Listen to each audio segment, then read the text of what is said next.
What's up, CHFFL? Welcome to week 13, last week of the regular season. We're going to wrap up week 12, and then before I get into my predictions and the game of the week, I'm going to talk a little bit about the playoff picture and the head-to-head situation.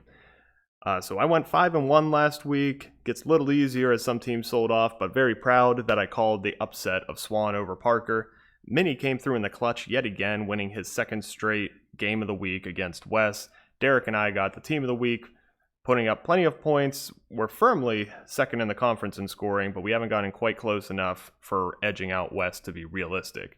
Waiver watch, Swan was the only one making real moves. He got Ryan Tannehill for $2. Swan been very active in recent weeks, and I admire that, pushing for the good draft slot in addition to all the draft picks he acquired at the trade deadline.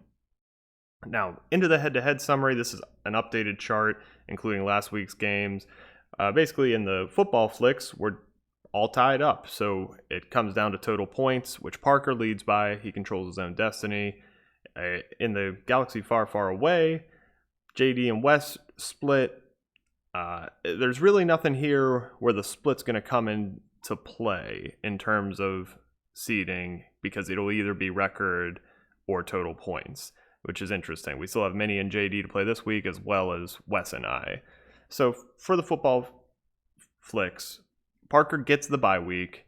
If he wins and he keeps his point lead over Grant, which I think is pretty high, I don't think Max and Betts can realistically get the bye week. Grant's easiest path is if Parker gets upset for the second straight week and he wins. In a Galaxy Far, Far Away, Minnie's technically the only team to have clinched the playoffs. For Derek and I, we are in if we win over West by 40 points. We have the tiebreaker with him and we're in no matter what, so we technically control our own destiny. But since that's not realistic, our best way in is if we win and JD loses. JD can still get the bye week if he wins by about 70 points to take the point differential from Minnie, and if Derek and I upset Wes. Crazy to think about, but it could happen. Let's get into this week's matchups. We'll breeze through football flicks. There's not much interesting there. Icebox Little Giants versus Coach Boone's 5th grade Sissy. Max has Mostert back in. He scored 12 points last week. Good fill-in with McCaffrey and Mike Davis on a late bye. Stan picked up Booker, which is a good fill-in with Josh Jacobs hurt, but he's still overmatched in this matchup, and I'm taking Max and Betts. That's the easy money. Zero Fun Serve versus Show Me the Money. Mark has Chubb and Gaskin starting at running back. Now, that's pretty strong within the whole picture of the league. He could make things interesting at those positions, but Parker has no injuries. Overall, much better roster. I'm taking him to roll. Cliff Franklin Sticky Hands versus the SCLSU Mud Dogs. As I mentioned, Swan's done a good job keeping his team stronger than all these other loser conference teams. I just don't see another upset coming against Grant this week, so I'm taking him, but this is to me the most interesting of the Football Flicks games this week. Moving into a Galaxy Far, Far Away, we have the Tuscan City Raiders versus the Mandalorian Mercenaries. While these guys are out of the playoffs, it's surprisingly an important game for losers bracket seeding. Each of them would love to pick up this 4th win to not be at the bottom and give themselves a better chance at a high draft slot next year. Mercenaries have advantage at receivers and defense. Marty has an advantage at running back, hoping that Drake can put up another good game, and Gordon as the RB2 is actually pretty decent compared to most of the losers bracket teams, but I'm still taking Brad and Jason. This isn't one to sleep on, though. It's one to keep an eye on.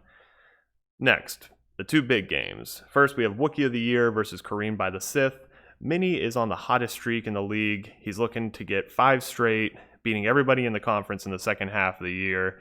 JD, win this game and you're in the playoffs. So both teams are properly motivated.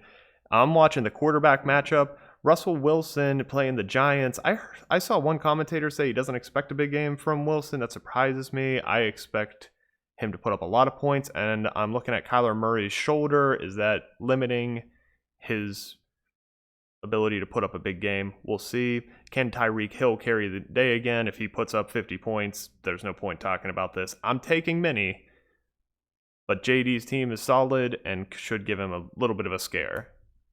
Finally, the game of the week, of course, Wes' Knights of Albion versus my Coruscant Younglings. Knew when I saw the schedule this year that this was week 13, it would be a big one, and it did not disappoint. Last chance for Derek and I to get into the playoffs. We need a win here no matter what. Both of our trade acquisitions at the deadline are out. One got suspended, one got COVID. Wes is missing Josh Jacobs, but he's loaded with talent. He'll start Jonathan Taylor in a good matchup and be fine with that. The big thing to watch at the 4 o'clock game, Metcalf versus Lockett. Who is Wilson going to throw more to? Oh man, I can't wait. Younglings, we have a couple of questions. Defense, are we going to go with the Colts, Saints, pick up someone at the last second? And then at flex position, I don't trust Zeke, and it looks like Tua's going to start, which limits Parker's upside. So you have to make some gut calls. ESPN has this dead even 50% on their projected points. My pick is Wes.